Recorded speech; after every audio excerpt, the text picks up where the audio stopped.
Olá pessoal, estamos aqui com mais um vídeo do nosso canal Resolvendo e Aprendendo e na aula de hoje nós vamos falar sobre drogas. Queremos convidar vocês para resolverem juntamente conosco várias questões de provas passadas do Enem que tem relação com esse assunto, inclusive um tema de redação que falou de lei seca e é tudo a ver com o nosso tema de hoje. Inicialmente nós vamos para uma aula teórica bastante especial, onde nós mostraremos para vocês alguns dados importantes, inclusive da ONU, algumas questões mundiais e nacionais que é importante nós sabermos sobre drogas lícitas, drogas ilícitas, o que é que isso interfere na nossa vida, tanto na nossa esfera de saúde, nossa esfera social, na segurança pública. Nós vamos resolver algumas questões e lá no final também nós vamos falar sobre o tema que já foi cobrado na redação do Enem, ok? Essa nossa aula será dividida em duas. Nessa primeira parte nós teremos a parte teórica e a resolução de algumas questões, e o nosso segundo vídeo nós teremos outras questões e um debate muito legal a respeito do tema que já foi cobrado na redação do Enem. Então vem com a gente e segue a nossa vinheta.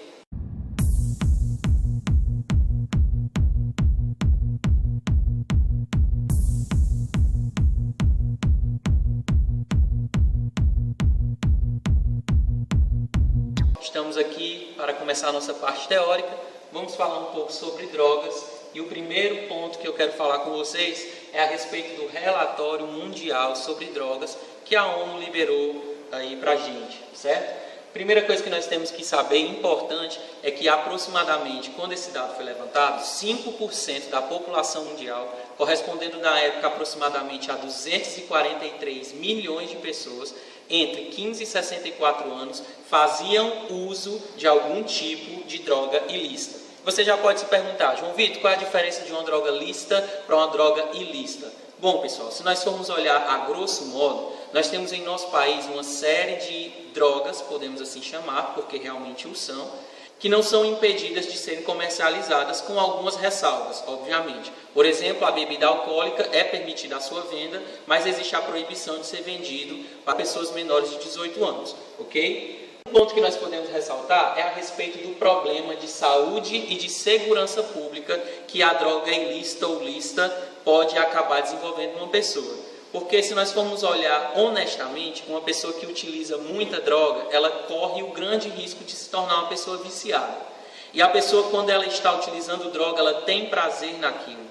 E a partir do momento em que ela se vê privada da possibilidade de utilizar droga, ela não vai ter um raciocínio adequado para estabelecer o que é certo, o que é errado. É por isso que nós podemos observar várias vezes casos de pessoas que furtam, que roubam, que matam, tudo para manter o seu vício na droga que ela utiliza. Seja uma droga lícita, seja uma droga ilícita, e muitas vezes nós vemos isso nos casos de drogas ilícitas, como maconha, crack, cocaína, dentre outras, que nós vamos ver também hoje aqui ao longo da nossa aula. Para falar um pouco já de drogas ilícitas, nós colocamos aqui a figura de 3. Maconha, que existe uma polêmica muito grande se é adequada à sua legalização ou não. Temos aqui também o crack e temos também a figura da cocaína. É interessante nós observarmos também, pessoal, que a pesquisa da ONU, que fala de 5% da população mundial, correspondendo a 243 milhões de pessoas entre 15 a 64 anos, é uma pesquisa restrita. Nós podemos observar que hoje em dia, infelizmente, um grande número de pessoas utiliza drogas cada vez mais cedo. Então, se nós formos considerar as pessoas com menos de 15 anos e com mais de 64 anos, esse número aqui pode e vai aumentar muito. Agora, nós também temos que observar que o problema é muito maior do que meramente uma droga ilícita, porque droga lícita também tem a capacidade de viciar uma pessoa. E no caso do nosso país, drogas lícitas que podem ser comentadas, exemplificadas aqui para a gente, são as bebidas alcoólicas. Nós temos aqui várias, e a clássica do nosso país é a cerveja e também o cigarro. E nós vamos falar um pouco separadamente delas, alguns dados que a ONU levantou e alguns outros pontos especiais que a gente tem que prestar atenção. Em relação ao cigarro, pessoal, ao tabaco, nós podemos observar que, de acordo com o relatório da ONU, em 2010, cerca de 22% da população mundial fumava tabaco, que na época correspondia a 1,3 bilhões de pessoas. Isso é muita gente, pessoal. Nós temos que atentar a esse fato aí, porque realmente é algo muito assustador, já que o cigarro ele traz sérios problemas à saúde. Agora também é interessante observar que antes de 2010 a taxa percentual de pessoas no mundo que fumavam era muito maior, certo? Então também já temos que ficar um pouco mais felizes porque houve uma grande diminuição da quantidade de pessoas que utilizam o cigarro. E outro fato, pessoal, que nós devemos prestar atenção é que existe uma meta de até 2025 esse valor percentual de 22% ter uma queda de pelo menos 30%, o que iria corresponder mais ou menos a 15% da população utilizando cigarro, fumando tabaco, certo? Mas o interesse, obviamente, é de diminuir cada vez mais essa quantidade, porque o cigarro ele pode acarretar uma série de problemas à saúde das pessoas, entre os quais nós podemos citar classicamente o câncer de pulmão e câncer também em qualquer local do trato respiratório. Podemos ressaltar também, pessoal, que o fumo aumenta a incidência de doenças vasculares. Nós podemos citar, por exemplo, a aterosclerose, quando nos vasos sanguíneos são formadas placas e essas placas podem obstruir a passagem de sangue, causar necrose e levar o indivíduo à morte. Obviamente, o processo de aterosclerose é algo bem mais amplo, mas já para vocês terem uma ideia de como o fumo pode acarretar em várias doenças diferentes no nosso corpo, eu já citei esse exemplo para vocês também terem uma ideia de que não é apenas no sistema respiratório, mas no vascular também. Podemos falar também sobre o fumo ativo e o fumo passivo. Fumo ativo, obviamente, é aquela pessoa que estará fumando, que estará tragando o cigarro, estará colocando o cigarro na sua boca.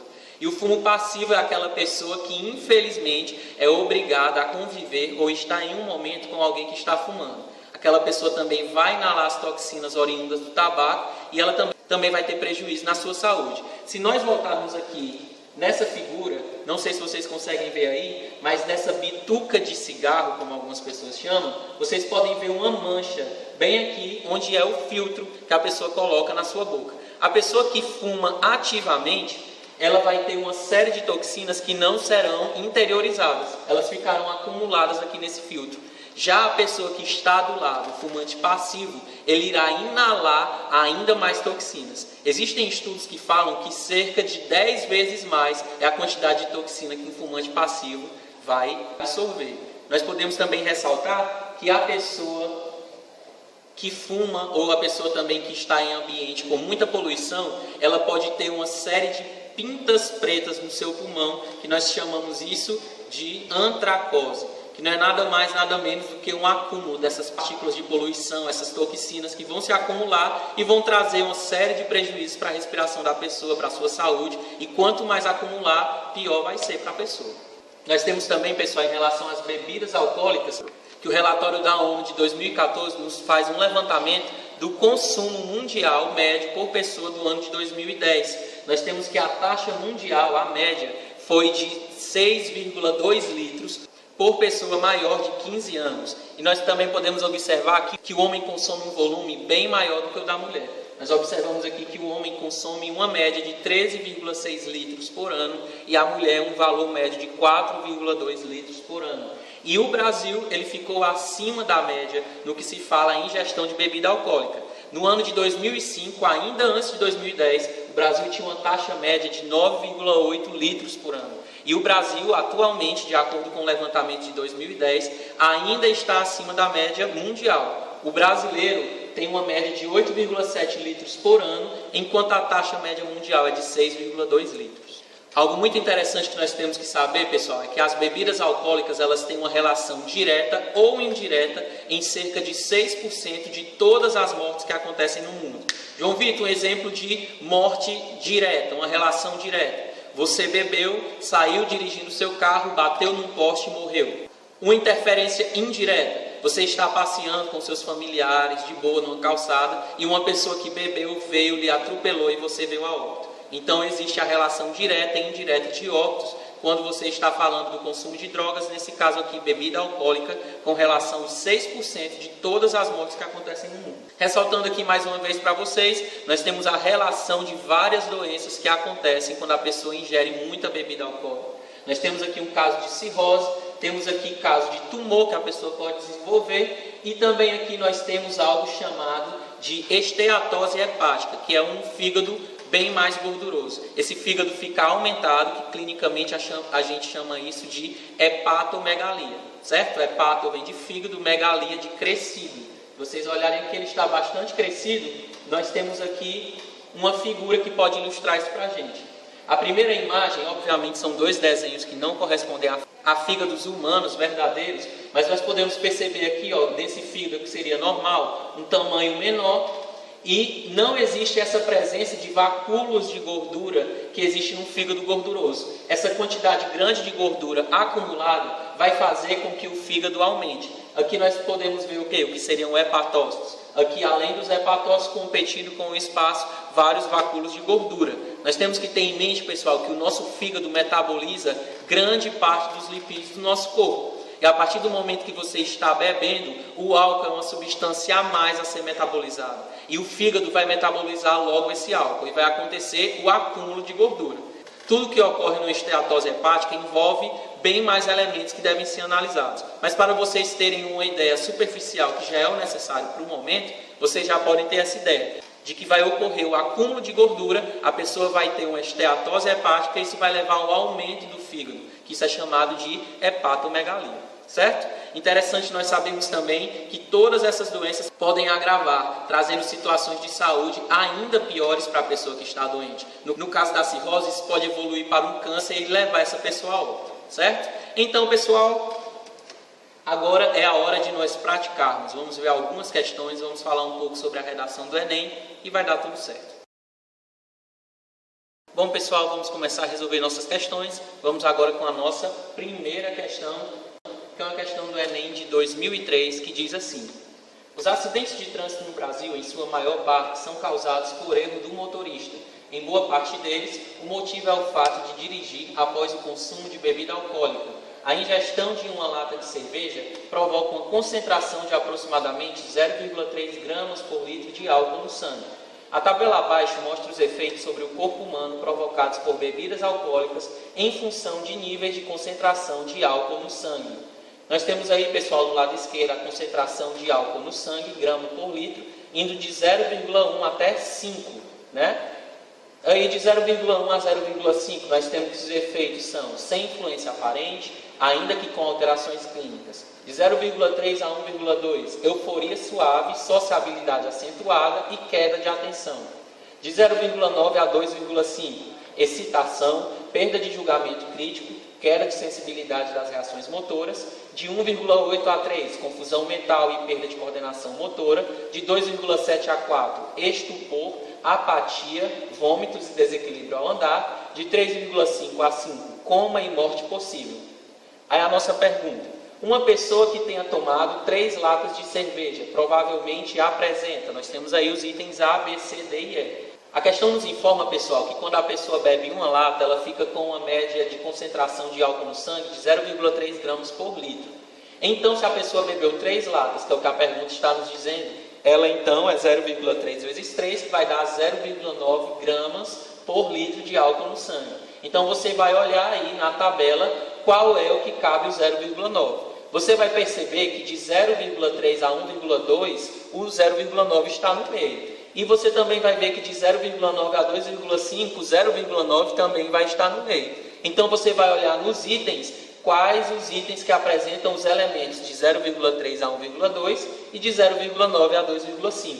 O item A diz queda de atenção, que realmente está de 0,3 a 1,2, de sensibilidade e de reações motoras. Se você olhar, pessoal, queda de sensibilidade realmente está de 0,9 a 2,5. E reações motoras também está de 0,9 a 2,5. Então, o item A já é o item correto.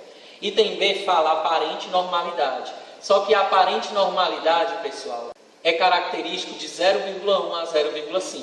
Então, você já pode tirar esse item está errado. O item C fala de confusão mental e falta de coordenação motora. Isso aí caracteriza de 1,8 a 3. O item D fala de disfunção digestiva e desequilíbrio ao andar. Essa disfunção e desequilíbrio, pessoal, é caracterizado de 2,7 a 4,0, como nós temos aí na nossa tabela. E o item E fala de estupor e risco de parada respiratória. Isso aí, pessoal, vai de 2,7 a 4 e de 3,5 a 5. O item que satisfaz a nossa questão é o item A de avião.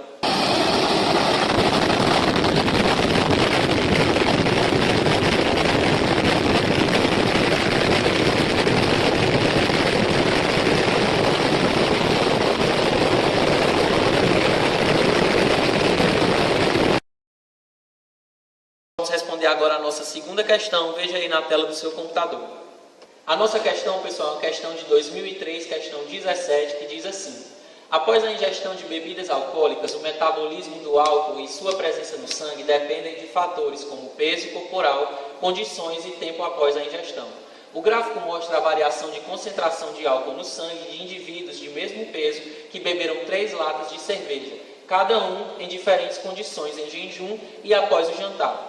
Tendo em vista que a concentração máxima de álcool no sangue permitida pela legislação brasileira para motoristas é 0,6 gramas por litro, o indivíduo que bebeu após o jantar e o que bebeu em jejum só poderão dirigir após aproximadamente. Então, pessoal, fazendo uma análise aí do gráfico, você vê a linha tracejada correspondendo à pessoa em jejum e a linha contínua às pessoas que beberam após o jantar. Vocês podem perceber aí que a pessoa em jejum, a linha vai muito mais alta, né? Ou seja, ela vai ter muito mais concentração de álcool no sangue. E vocês podem perceber também que a pessoa que ingeriu em jejum vai demorar muito mais para diminuir a concentração do sangue. Não é à toa que a linha tracejada está passando por cima da linha contínua. Analisando o gráfico, pessoal, nós podemos perceber que tanto o gráfico tracejado como o contínuo, eles sobem, atingem um pico máximo e depois começam a cair. E é a partir daí que você vai analisar a concentração sanguínea de álcool. E como a questão quer saber 0,6, que é o máximo possível que o motorista pode ter no seu sangue, então nós vamos analisar aí, ó, cruzando 0,6 até o ponto que ele encosta com a linha contínua, vai dar exatamente em 3 horas. E se você pegar a linha tracejada de 0,6, vai dar um pouco depois de 4 horas. Isso corresponde aproximadamente a 4 horas e meia. E nós temos aí na nossa questão o item C, que nos informa 3 horas e 4 horas e meia, respectivamente. Então a resposta certa da nossa questão é C de coice.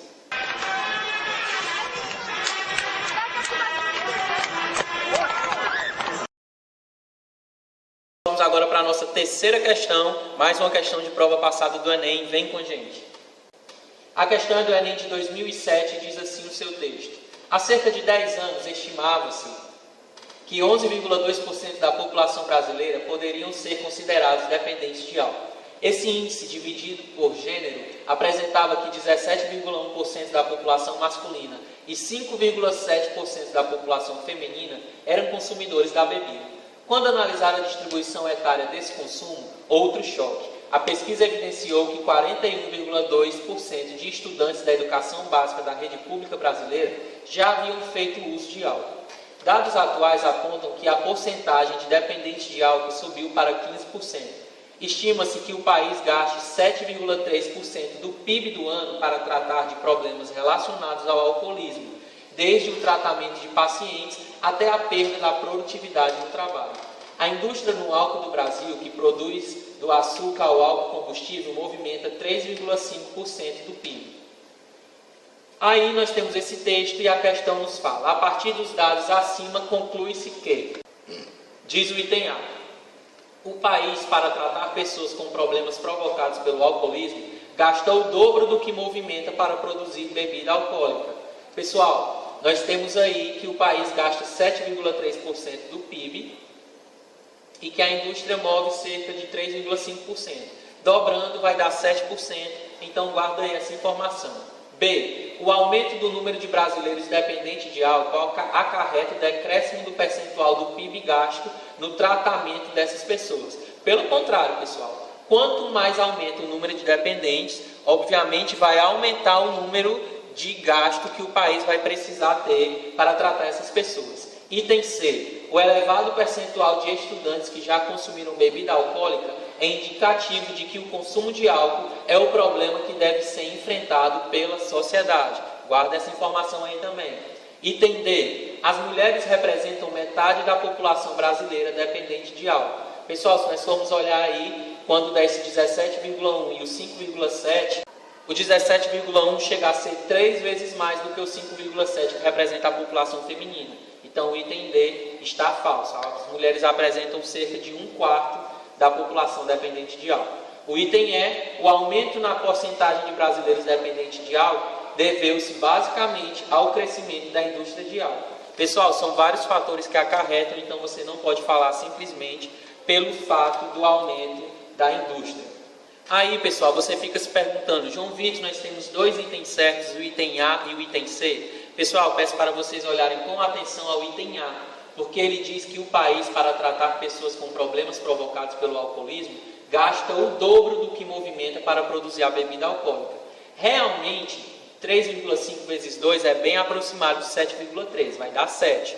Mas o erro não é simplesmente isso, porque a questão quando diz do PIB 3,5%, não é simplesmente para produzir o álcool, mas é a produção de açúcar até o álcool combustível. Então a produção de bebida alcoólica está embutida aí também, certo? Então o item A é falso. O item certo é o item C que fala: o elevado percentual de estudantes que já consumiram bebida alcoólica é indicativo de que o consumo do álcool é problema que deve ser enfrentado pela sociedade. E realmente é algo muito sério, pessoal. 41,2% de estudantes, ainda na educação básica, já fazerem utilização de álcool é algo que deve ser muito bem analisado. Deve ter uma política pública envolvendo isso. O item certo é item C de coice.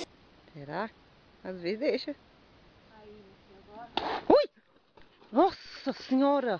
Esperamos que vocês tenham gostado dessa nossa primeira parte que falou de teoria. Nós já falamos de 3 questões passadas do Enem e já queremos te convidar para o nosso próximo vídeo, onde nós iremos resolver mais 5 questões de provas passadas do Enem que falam sobre drogas, bem como falarmos um pouco sobre o tema da redação que falou sobre lei seca, alcoolismo, e nós já vamos aproveitar e falar sobre vários tipos de dependência, o que é que isso vai acarretar no corpo da pessoa, como é que o nosso sistema nervoso central vai responder a isso. Vamos falar de várias coisas interessantes e é muito importante você saber, porque se o Enem dessa vez quiser falar no tema de redação de forma ainda mais ampla sobre as drogas, você vai ter vários argumentos para utilizar na sua redação e nós queremos ver o seu sucesso. Então, te esperamos no nosso próximo vídeo, na nossa próxima aula e várias outras aulas que ainda virão. Fica com a gente, segue a nossa vinheta.